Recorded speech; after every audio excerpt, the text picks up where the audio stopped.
Hit the bell icon when you subscribe so that you will be notified when we upload a new video.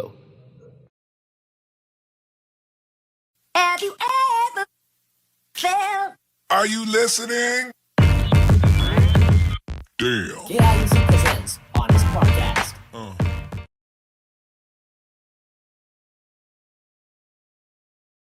Nepal र इन्डियाको border issue नयाँ होइन। यो issue Satyamohan Joshi भन्दा नि पुरानो हो। बोर्डर इस्युको बारेमा समय समयमा ठुला ठुला चर्चा हुन्छन्। इनफ्याक्ट एक्ज्याक्टली लाइक छक्का पञ्जा मुभी, वर्षमा ठ्याक्कै दुईचोटि, एकचोटि फिल्म हलमा लाग्दाखेरि अर्कोचोटि चाहिँ अडियन्सहरूले दीपकले छक्का पञ्जा युट्युबमा किन लिएर आएन भन्दा बोर्डरको इस्यु पनि वर्षमा ठ्याक्कै दुईचोटि उठ्छ, तर 5 दिनको लागि मात्र। यो पालि चाहिँ बोर्डर इस्यु अलिकति फरक छ, किन भन्दा इन्डियाले नेपालको ल्यान्डमा रोड विस्तार गर्न लाग्यो। इन्डियाले गर्न खोजेको एक्ज्याक्ट चाहिँ के हो भन्दा नेपालभित्र पर्ने लिपु लेक, कालापानीबाट टिबेटमा पर्ने मानसरोवर जोड्नको लागि रोड उद्घाटन गरे हो। यो उद्घाटन भन्नाले फेरि भर्खर रोड बनाउन थाले पनि होइन, 3-4 वर्ष अगाडि नै हो। अब यो रोडको उद्घाटन भइसकेपछि नेपालको फरेन मिनिस्ट्रीले इन्डियालाई एउटा लेटर पठायो। यो विवाद के हो, लिपु लेक त हाम्रो हो, तपाईहरु झुकिनु भो कि क्या हो भनेर एउटा लेटर पठायो। अनि इन्डियाले रिप्लाई गर्यो, हैन नि, लिपु लेक त हाम्रो हो, तपाईहरु चाहिँ झुकिनु भो होला। तर खास के हो त यो लिपु लेक, लिम्पियाधुराको कुरा? नेपालको डकुमेन्टले के भन्छ हामी सबैलाई सर्वविदितै छ, तर इन्डियाको डकुमेन्टले चाहिँ के भन्छ त?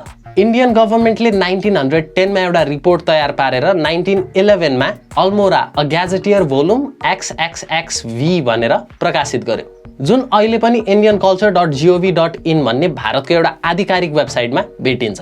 त्यसमा चाहिँ इन्डियाको आग्रा, अवध स्टेटहरूको रिलिजियस, इकोनोमिक, जियोग्राफिकल, कल्चरल सबै चिजहरूको विशेषता उल्लेख गरिएको छ। त्यो टाइममा अङ्ग्रेजहरू पनि भारतमै थिए। त्यसको ठ्याक्क पेज नम्बर 4 पृष्ठ 4 मा हेर्नुभयो भने त्यसमा काली नदीको बारेमा एउटा सानो वर्णन गरिएको छ। त्यसलाई म नेपालीमा ट्रान्सलेट गरेर भन्छु। त्यसको नदी नाला सेक्सनमा के भनिएको छ भन्दा कालीको असली स्रोत कुटियाङतीमा छ, जसमा तल कालापानी नदी मिसिएपछि त्यसको नाम काली हुन्छ। कुटी नदी दक्षिण पूर्वतिर दोभान पर्ने गरी बग्दछ। त्यसमा भनेको कुटी नदी लिम्पियाधुराबाट सुरु हुन्छ, जुन हामी एकछिनपछि देखाउँछौँ। यो त भयो पेपरको कुरा। अब हाइड्रोलोजी, जल विज्ञानको बारेमा कुरा गरौँ। अहिलेको मेन विवाद भनेकै कालीको मुख्य स्रोत, मेन नदी चाहिँ कुन हो त कालीको? यो फोटोमा भएको पहेँलो लाइन भनेको काली नदीको तल्लो भाग हो। त्यसमा कुनै विवाद छैन। विवाद भने त्यसभन्दा माथिको हो। यसमा देखाएको एरिया फेरि नेपाल भने होइन है, यो पुरै नदीको बारेमा मात्र कुरा हो, देशको सिमाना होइन। भारतले भनेको काली नदी लिपु लेकबाट सुरु भएर कालापानी हुँदै त्यो पहेँलो लाइन हुँदै बग्ने हो, तर त्यो अघि भनेको कुटी नदी लिम्पियाधुराबाट आउने हो। यदि यो पहेँलो लाइन सुरु भएको पोइन्टलाई दोभान जङ्सन मान्ने हो भने त्यो पोइन्टमा लिपु लेक, कालापानी एरियाको करिब 190 वर्ग किलोमिटर क्याचमेन्ट एरियाको पानी आउने हो। अर्थात् त्यो पोइन्टले करिब 190 वर्ग किलोमिटर बराबरको पानी क्याच गर्छ, जसलाई नीलो कलरको लाइनले देखाइएको छ। मैले यो कुरा फेरि रिपिट गरेँ, अहिले हामीले यो नदीले कभर गर्ने एरिया देखाइरहेको हो, देशको सिमाना होइन। अब उता लिम्पियाधुराबाट आउने कुटी नदीको क्याचमेन्ट रातो लाइनले देखाइएको छ। भन्न खोजे के भन्दा त्यही पोइन्टमा कुटी नदीले क्याच गर्ने पानी भनेको 556 वर्ग किलोमिटरबाट बगेर आउने पानी हो। 190, 556 हो। 190 र 556 बाट नै हामीलाई थाहा हुने कुरा के हो भन्दा मुख्य नदी कुन हो अनि सहायक नदी चाहिँ कुन हो भनेर। सँगै भएको नदी हुनाले पानीको बहाव लगभग त्यही रेसियोमा धेरथोर हुन्छ र छ पनि। कुटी नदीमा म्याक्सिमम 6400 मिटर हाइटको हिमालबाट पानी आउँदा लिपु नदीमा फेरि म्याक्सिमम हाइट 6000 मिटर जति छ। अब यो सबै कुरा हेर्दा लिपु नदी सानो छ अनि कुटी नदी ठुलो छ भने मुख्य नदी कुन होला? महाकाली नदीको स्रोत कुन होला? 8 क्लास पढाले नि दिमाग लाउन सक्छ यतिमा त। तपाईले कति पढ्नु भएको छ? अब इन्डियाले आफ्नै आधिकारिक डकुमेन्ट हेरोस् अथवा नदीको नेचर हेरोस्, जेसुकै गरोस्, तर हेर्न चाहिँ हेरोस्। हेरेन भने चाहिँ नेपाल सरकारले हेर्न लाउनु पर्यो। यदि महाकाली नदी सिमाना हो भने लिम्पियाधुराबाट बगेर आएको कुटी नदी भन्दाको पश्चिम भाग सबै नेपालको सिमाना हुनु पर्यो नि। तर यो चिज एकदमै टेक्निकल छ, इन्डियासँग जोरी नै खोजेर चाहिँ हुन्छ जस्तो चाहिँ लागेन मलाई। ल आइज तन म भिड्ने भनेर चाहिँ हुँदैन। पोलिसी लेभलमा गएर सल्भ हुने चिज हो यो, र यसको बारेमा विरोध गर्ने हो भने ट्विटरमा नरेन्द्र मोदी, अमित शाह, PMOलाई मेन्सन गरेर ट्विट गर्न थालौँ। टेबल टकबाट समाधान हुने चिज हो यो। तर यदि हुँदैन भने भए वर्ग प्रमाणहरू समेटेर international court of justice, united नेसनतिर चाहिँ जानु पर्यो। एउटा कुरा चाहिँ नेपाल सरकारको अचम्म लाग्छ है मलाई। फरेन मिनिस्ट्रीलाई थाहा छ रोड मजाले बनिरहेछ यताउता भनेर, प्राइम मिनिस्टरलाई थाहा छैन। मलाई त कसैले भनेन, मैले त पत्तो नै पाइन। कस्तो रेस्पोन्सिबल जवाफ। त प्रधानमन्त्रीले दिने तर्क अनि प्रधानमन्त्रीको क्युरोसिटी हेर्दाखेरि चाहिँ मलाई बच्चा जस्तै लाग्छ के। एउटा पत्रकार चाहिँ त्यहाँ कसरी पुगिसक्छ त्यहाँको प्रहरीलाई थाहा छैन, त्यहाँको सिडिओलाई थाहा छैन, तर मान्छे हुर्र निस्केर गन्तव्यतिर लाग्दा पत्रकारलाई चाहिँ थाहा हुन्छ र काठमाडौँबाट क्यामेरा बोकिओरिकन पुग्या हुन्छ। कसरी? रहस्यपूर्ण छैन र? एउटा जङ्गलमा दुईटा शेर, दुईटा सिंह, दुईटा बाघ हुन सक्दैन भन्छ, हाम्रोमा हुन सक्छ। भयो, हामीले गरेर देखायौँ। जेट विमान हो, दुईटा पाइलटले उडाउँछ, दुईटा पाइलटले उडाउँछ, तर दुईटै क्याप्टेन हुँदैन, एउटा को पाइलट हुन्छ नि त।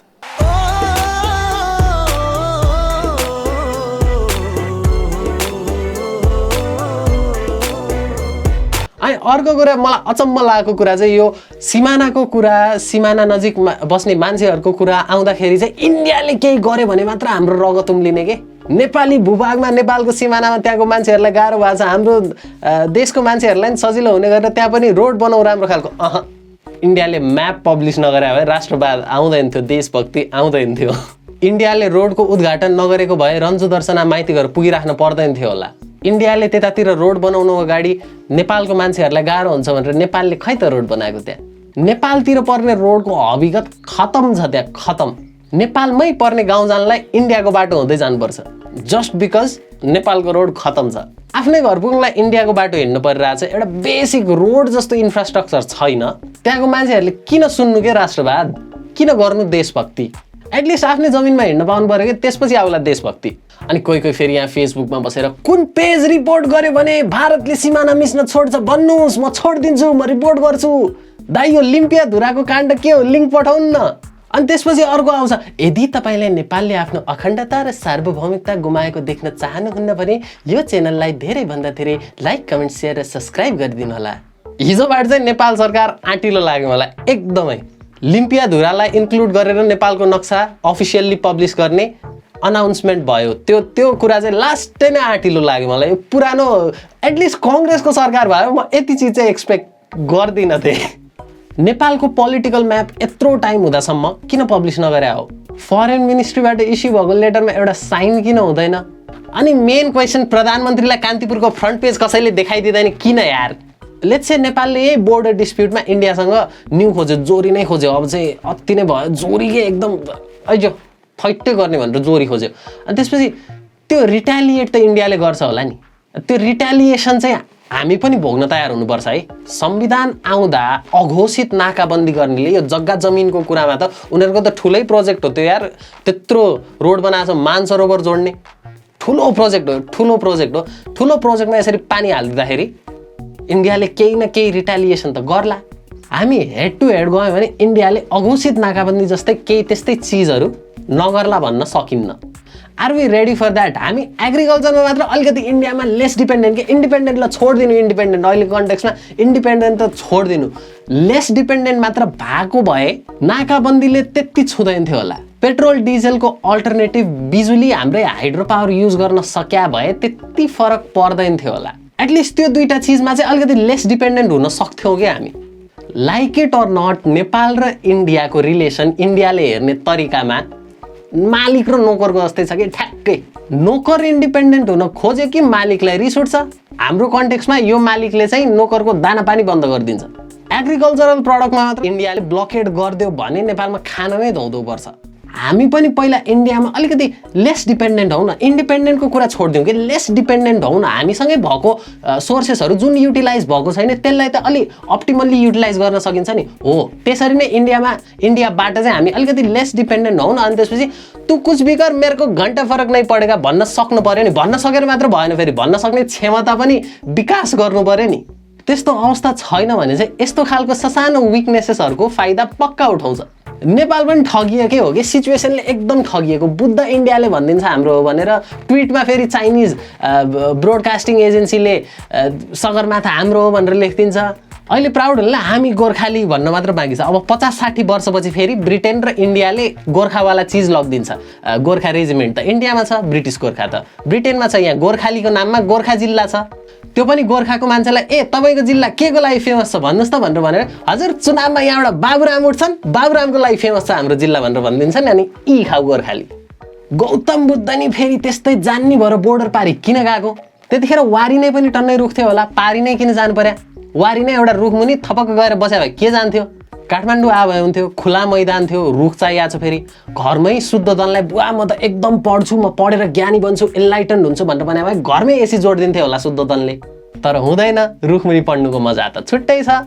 गोल्डफिसको अटेन्सन स्प्यान 5 सेकेन्ड। हाम्रो यस्तो बोर्डर रिलेटेड यस्तो इस्युहरू जब उठ्छ नि त्यस्तो टाइममा चाहिँ हाम्रो अटेन्सन स्प्यान 5 मिनट हो।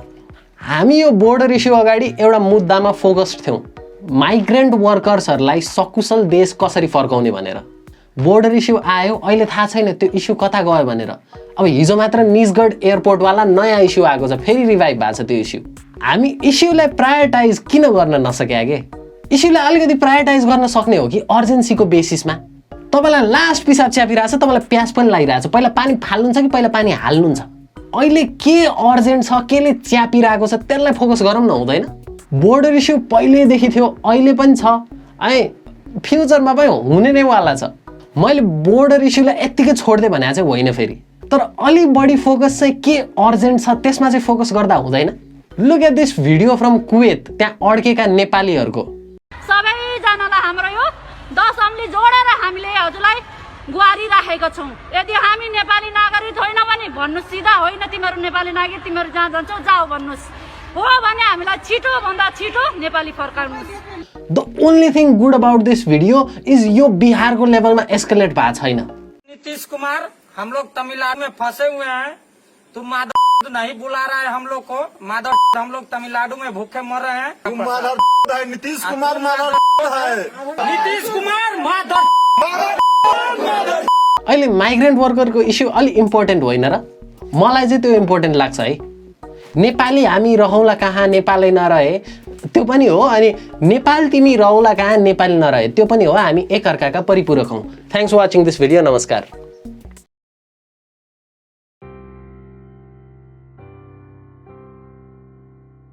Confusion at the beginning. Priority is always for you. Sir, English. Language is not a barrier at all when you are with KIEC. Understanding. Conclusion is applying. KIEC. We serve you with 12 years of professional experience. One-stop solution for broad study and test preparation.